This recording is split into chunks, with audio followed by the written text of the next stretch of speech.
Reformation 2020 was an absolute blessing.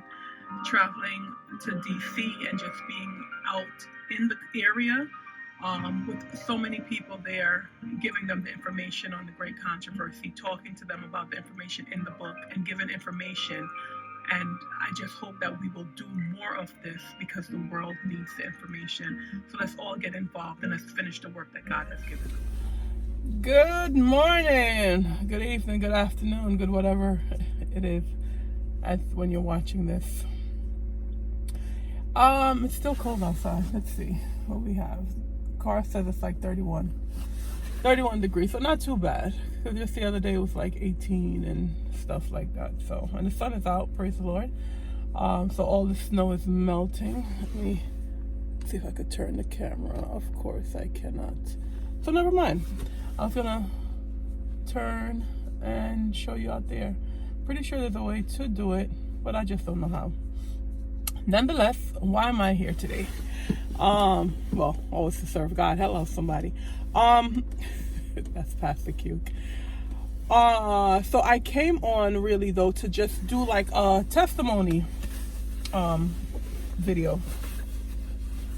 So what is testimony? Testimony is basically just giving a personal account of how God has like blessed. It helps to hear other people's testimonies. It helps to go over your testimonies. These things, it strengthens our faith and it keeps us pushing forward. There is a passage in the Bible that says that pretty much we're going to overcome by the blood of the Lamb, Jesus Christ, right? And also by our testimonies, because we are reminded of God's power, right? Through these testimonies. And the devil cannot defeat God, right? And if we are wrapped up in God, if we allow God to direct our life and all that wonderful stuff, we will be victorious. Hello. So I have plenty of testimonies. Recent ones that came to mind, I was talking to one of my church sisters the night before last, and she's doing a presentation for this ministry, and so we were just discussing some things, and it was just such a wonderful conversation. Praise the Lord.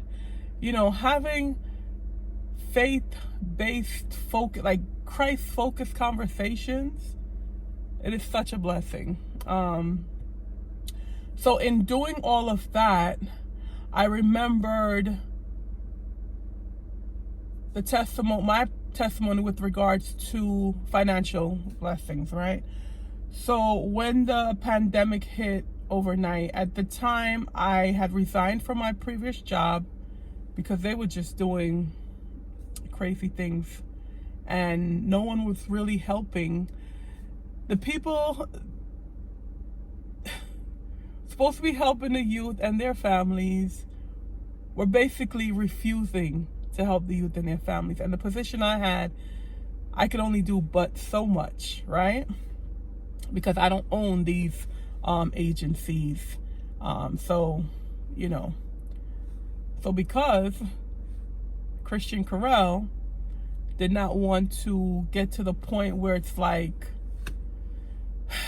I'm going to let you guys really know, because I tried to go around it professionally and all of that, and it still wasn't going nowhere. The next step would have been like just to be blatant, and they probably would have fired me.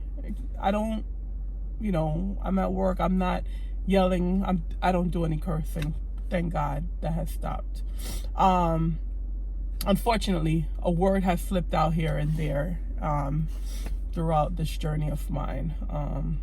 But I'm not the one to curse. I'm not the one to be yelling at work and all of that. So that wouldn't have happened. But just people don't like to hear the truth, and they don't like directness, and being a black woman and my stature, because I'm like 5'11", fairly big size.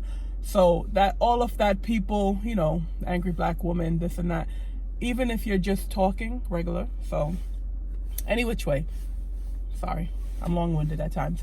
I had resigned, and so my plan was to drive Uber, do Lyft, and things like that until I got back into like my regular social work stuff.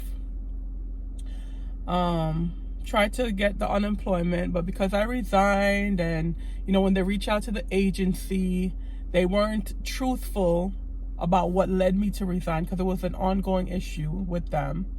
So it goes. And so I wasn't approved for that. Nonetheless, I kept praying. I'm like, Lord, I really need some funds. Thank God, because I normally pay my bills and, all of that. It wasn't like this major thing where it was an easy, listen, I'm not working right now, so I can't pay my bill. It wasn't a back and forth. And I know most companies, they were set up anyway because this pandemic. So a lot of people was going through stuff. So it was set up where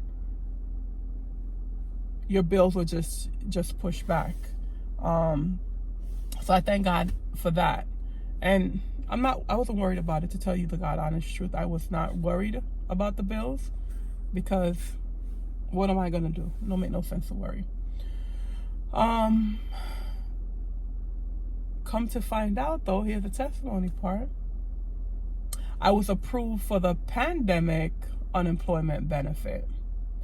And in that approval, it was just like, I got it in lumps. Well, I got it in 2 chunks. So the first amount, I don't even remember what it was. It was a smaller figure. And then the second one, right, was $8,000 and change, because it's based off of the salary I was making. Plus, they had given that additional, what was it, additional 4 or 6 or whatever it was. I really don't remember. I mean, it would have been great if I could have pocketed all of that, but no. So off the bat, the 10% put aside to do God's work, and then paid bills, because I have bills. Oh mercy, Lord help me. I have not been a good steward, but I'm working on it. I did pay off a bill, pay off furniture bill, so I no longer have a furniture bill. But yeah, so that money, it went to that. And then I put a little bit aside, for a rainy day. So that is just like, it was just like, not losing faith, not losing hope, and trusting that God will come through. He always does. It's not the first time. Like when I moved to Albany from Brooklyn, some friends and I, we had been fasting and praying because we wanted to get out of the city. We didn't know where we were going to go, so we were praying, we were fasting. And then one morning, I woke up, and it was like the Lord was just like, all right, you need to go and take care of your license situation, because I had gotten my license suspended. This police officer gave me a ticket, a speeding ticket. And I'm known to drive fast back in the days, but I was not driving fast this time. I don't know where this man came from. I wasn't even in the fast lane. Nonetheless, I was like, I'm not paying this because this is not truthful. And then I had missed my court appointment. And so it was suspended. And I was in Brooklyn at the time, so I didn't really care because I just took the bus. But that morning, the Lord was like, you need to get your license situation taken care of, because where you're moving, you're going to need to drive. And so I woke up that morning. This is second testimony. Woke up that morning and started making plans to get my license fixed. And within time, I ended up moving upstate, and it's so much easier when you're driving and have a vehicle and so forth. But when I moved up here, I lived with my sister because I didn't really come to a job. Not that I did not come to a job. I came and I finished up my my master's degree, and I was living with my sister. But nonetheless, it's like, you don't just live someplace and just you're there. You help whichever way. And I was grown at that time because I was at least 30. And so I'm not gonna go to my sister, for money or what have you, because I'm grown and I have my child. And God just blessed. It was like, things, whether I had taken money out of I don't know if I had taken money out of my pension or what it was before, or, I use my savings.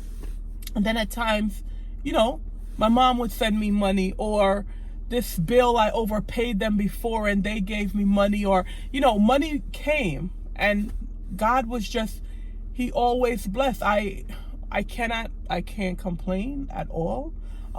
Definitely, I don't have money. I don't. I'm just thankful, and I think it's a testimony, and that God provides financially. Even during, fast forward back to now, this pandemic, when I wasn't working, and I was taken aback a little bit when it hit overnight, because I woke up one morning and then the world was shut down, right? Not just me, everybody. And so it was just like, whoa, that's how easily it could happen. Because these things, I read the Bible, I know what it says in Revelation, and I know things are going to happen. But nonetheless, I was surprised because it happened like that. And so a day or two, it may have been more than a day or two, I'm just like bewildered. But then, thank God, our community service coordinator, we started planning and got busy with the food pantry, and so I was working, others was working, I wasn't working, so I had time on my hand. And so, testimony 3, I had time on my hand, and so I was able to go to this store and go to that store, check the prices, which one will work out better based on the money that we were given to feed. So the plan was to feed 100 people. And so we were making like produce bags, and putting recipes in there. And I was able to type these things up and deliver to who couldn't pick up and things like that, because I wasn't working, and God was using me. And so it was just beautiful to be kept busy. And so my mind wasn't busy focusing on, oh, you're not working, this and that. I was busy serving the Lord, helping people. The people were so very happy, and it was a blessing. Still a blessing, because we continue to do it. I'm not as free with my time, but after work on Wednesdays when I go over and do what I can, and other days. So I thank God for keeping me busy in his work always. And so during those times, I'm not working, I'm driving around, gas has to go in the car, and I didn't have to ask anyone for gas money or what have you. I had friends who, I have a wonderful group of friends. They're like family. Love them. We're all crazy in our different ways, but they are, love these people. And, Carol, if you need anything, let us know, da-da-da-da-da. And even though I didn't go to them and say I need anything, the fact that they were there and I knew it and they said it, it was just beautiful. And then I had people, here you go, put gas in your car, or here goes this. And one time someone gave me an envelope with a nice card, thank you for all that you do, yada, yada, yada. It was so beautiful. And they actually put $200 in the card. And I'm just like, wow, praise the Lord. And so this is how he blesses. The other testimony I had shared with my friend the other night, I think I'm up to testimony 4. So when I got married, I've been married now for 5 years, and we wanted to have a child together, So I have my daughter who's 16. He has his daughter, I believe she's like, I want to say 17 or 18. But we wanted to have a child together, but it wasn't happening. And so in the beginning, like, I was really bothered by it, because I love kids. And I was just like, why isn't this happening? And then I just started praying, and I'm just like, Lord, what's going on? But nonetheless, I trust you. If I should be having a child at this age. Even with my health, I'm not unhealthy, but I'm not the healthiest, right? So I'm like, Lord, you know best. You know the full situation. You know what's going to happen in the world. You know what's happening with me. He knows my finances, like all these other things. So I'm like, Lord, I trust you. Your will be done. And also, I didn't want to have a child and then there's complications with the baby's health or my health or anything like that. So I left it with him. And even though I wasn't blessed to have another child, there's so much children around me. God bless me in the sense that my friends / family, they have children. I have a beautiful goddaughter who just turned 1 the other day. Hey, Miss Isla B. And she, not my child, she doesn't even live close by, but those moments, FaceTime, all that, it's so beautiful. And so then I have like Miss Arbella, and I have Caitlin and Rose, my great niece, and so many beautiful children around me. And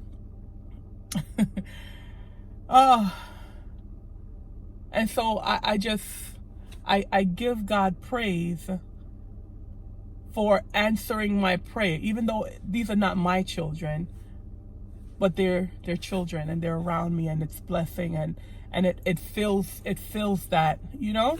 So I thank God for that. So I know that you have a testimony. We all have testimonies, and we have to share our testimonies. We need to reflect on our testimonies.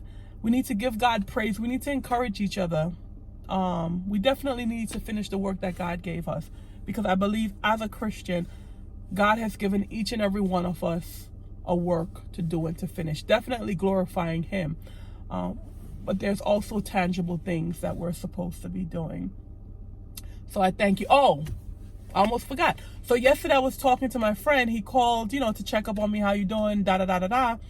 And we're talking about things going on in the world, and because definitely want to be like in a country setting, planting our own food and things like that. But also I was like, you know what? I don't want to rush ahead of God, and I have a country home to go to outside of the United States. But I don't want to go ahead of God saying it to go. And so I was praying about it, and I was like, I really don't think he answered me yet and said to go. And so he was like, don't rush it. Just wait on God's timing. Because even if the world is falling apart, or if there's craziness going on, he reminded, he's like, seas, they don't just open like that. But that's what happened when Moses and the children were coming out of Egypt. God's children were coming out of Egypt. Here they go. They meet the Red Sea, and they're not going to swim over it. But what did God do? He parted the water. And God hasn't changed. So when it's time for me to go, or maybe I'm not supposed to anymore. Maybe I'm supposed to do work here, because God has definitely been using me here. So in our testimonies and our trials and all of that, we have to keep our focus on God. We have to be in communication with him, and we have to wait for him to direct and lead us. So I thank God for the many testimonies. And I count it all joy. I count it all a blessing. So I hope you guys have a good one. Take care. Thanks for listening. Subscribe, comment, share. All right, take care. Bye-bye.